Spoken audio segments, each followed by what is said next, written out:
tonight we are joined by UAB head coach Andy Kennedy and Chance Westry.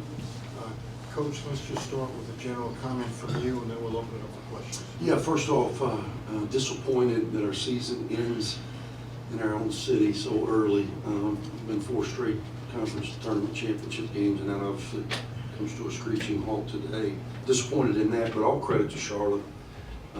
They did good the second half. I just passed Coach Fern in the hallway, and I said tomorrow I would just tell the refs, let's skip the first half and let's just get right to the second. They shoot 77% and make 14 threes. When you give up 77% on defense and your opponent makes 14 threes, you're typically not going to like the outcome. Guys played hard, battled. I thought we had a great lift off our bench by Karan McPherson. Bat hit. You know, we only make 4 threes. We come into this game, Jim at 358th in the country and worst 3-point shooting, and that holds true even in the conference tournament. But Q, I thought, really helped us hit that big 3, and here you go. Maybe you can find a way to get it to the finish line. But Charlotte wouldn't allow it. Credit to them. Every time we challenged, they stepped up and made a play. All right, please raise your hand and give us we'll get a microphone to you, and give us your name and affiliation. Right here on the left. Tony Scalas, AL.com. They had a stretch where they made 14 straight shots in the second half. What was going wrong during that stretch, and how could you have maybe stopped that? Everything was going wrong, and we're a team. You cover us, Tony. We're a team that switches our defenses, and I'm sitting here looking because we have a breakdown of our defenses. And when we were in our 13, our 1-3-1, they were 3 for 3. When we were in our 2-3 zone, they were 12 for 21. When we were in our 3-2 zone, they were 3 for 4. When we were in our man-to-man, they were 14 for 22. So everything was going wrong. I kept challenging our group in timeouts because really they were staying in the game because they were offensive rebounding the ball, and then Mingo was just carrying them. And we were allowing Mingo to continue to carry them. We were trying to be more aware, make somebody else make a shot. And then when we finally got the ball out of his hands, his teammates really stepped up and made big plays. All right, anybody else? Oh, in the back? Hey, Andy, it seemed like they had several unbothered threes, maybe. Do you agree with that? I mean, Bothered me. Changing Does that count? defenses. Yeah. They bothered me. That doesn't count. Yeah. Yeah, they were non-disruptive. We weren't very disruptive defensively. Again, you look at the stats. They shoot 77% from the floor. They got 21 assists, only 9 turnovers. They beat us on the glass. They beat us to 50-50 balls. It was really amazing. We've done that all year, Griff. You and I've talked. We came into this tournament as a 4 seed, earned by these guys. Out of 18 league games, of which we won 11, we trailed for 60% of those total minutes. So you're thinking, how did you win 11? Because we won games like this, we kind of hung in there, and then found a way to make a spurt. Today we hung in there, and we could not stop them. Again, Q made that big 3, and next thing you know, here we go, 2 minutes to play, we need to stop. And they scored 3 consecutive times. So our inability to get stops, credit to them. I thought the ball movement was outstanding, and Dezan Mingo, definitely the MVP today. Right down here in front again. Hey, and Andy, right here. Yes.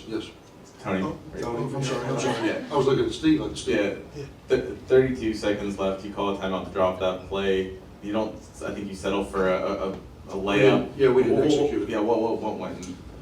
You know what? This group has been. It's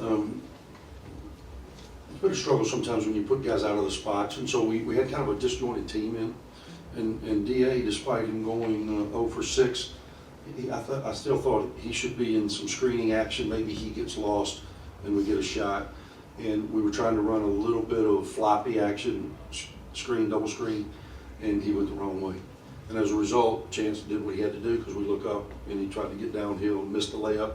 We only had, I think, 3 team fouls, maybe 4. So that's why we were saying we've got to steal the ball, because we're not going to have time, even if he would have made that, we're not going to have time to foul. It was only like 7 seconds to play. We end up, getting them to spend a timeout. And then at the end, another busted coverage. Next thing you know, they're free for a layup. On the front on the right. Steve Irvine, Birmingham Banner. If I'd have told you at halftime you're up 2 at half, and if I'd have told you you're getting ready to shoot 60% in the second half, would you have felt pretty good about your chances? I would have. Again, all credit to Charlotte. They did it last night as well. They They really struggled in the first half. They struggled in the first half tonight. We struggled in the first half. I've said this before, Steve, you've heard me. I think the team that plays the night before and wins and advances has an advantage over the team that's sitting and waiting. It's just natural. You know, we come out, it's tournament time, we're a little amped up, we miss shots that typically we would make in the first half. We made those in the second half. Our problem is couldn't get stops. You know, some nights it's offense, some nights it's defense, but I give Charlotte credit without seeing the film. The only thing that frustrates me as a coach is we let one guy continue to initiate everything in Mingo. And I know that was brought up ad nauseum about, hey man, we got to know where 2 is in our zones and our man, and we just could not get the ball out of his hands. And a chance for you as a player to be, you know, on the other side of that kind of half where they're shooting, you know, one time they're shooting over 80%, and just so how frustrated is it, and just kind of how much pressure to put on you two when they're pretty much hitting everything they're throwing up there. I mean, it's very frustrating. With us not being able to hit shots, 4 from 19 is very difficult when they're 14 for 29. I mean, it's a big difference. On the right, Kevin Skarbinski with the Birmingham News. Andy, you mentioned it earlier. Put into perspective 4 consecutive seasons, 4 consecutive conference tournament championship games, and winning 2 of them. Yeah, it's disappointing, and this one is here in legacy and, you know, home court advantage, so to speak, and for us not to be able to give ourselves a chance to advance is disappointing. I'm disappointed. I apologize to the commissioner, and I thought we had good fan support today. It's a noon game on Friday, not the easiest thing to do when you're working. I felt like we could have built some momentum if we could have advanced, but again, I'm disappointed because when the season ends, it ends so abruptly. This team did a lot of good things. We had actually, you know, we'd won 10 games in a row away from Bartow Arena prior to today. That comes to an end, but this team did a lot of good things.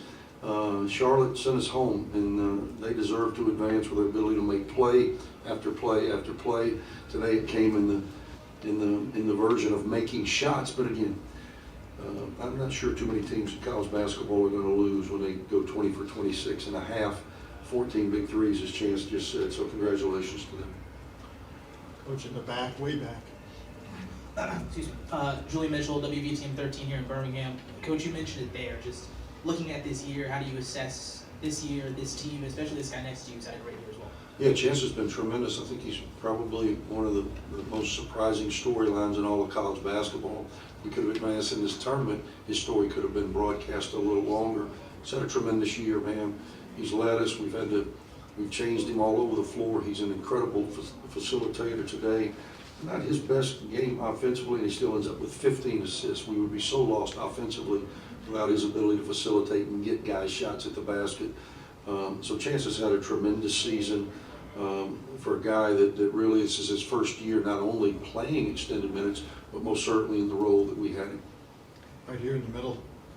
Chad with Birmingham Sports Media. Chance, you finished your last 3 games, double-digit assists. Just overall for this season, you're healthy. But how much of this has just been, you know, you getting better and continuing this on hopefully for next season? I feel like it means a lot to me. I didn't even see myself playing this role at the beginning of the summer. Being out of shape a little bit, just turning people's heads with my playmaking ability, and just listening to the coach. Again in the middle back here. Jacob Zimmerman, KGSO Wichita.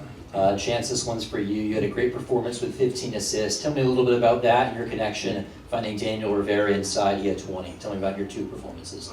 Just athleticism, being able to finish around the rim, him just telling me, hey, I'm open, and just look for me. So me just getting him the ball, and also Kai when the screen's opening everything up so I can see where he's at. Dwayne, we have anybody on Zoom? Any questions from Zoom? All right, Coach, thank you very much. Hey, happy birthday. Thanks.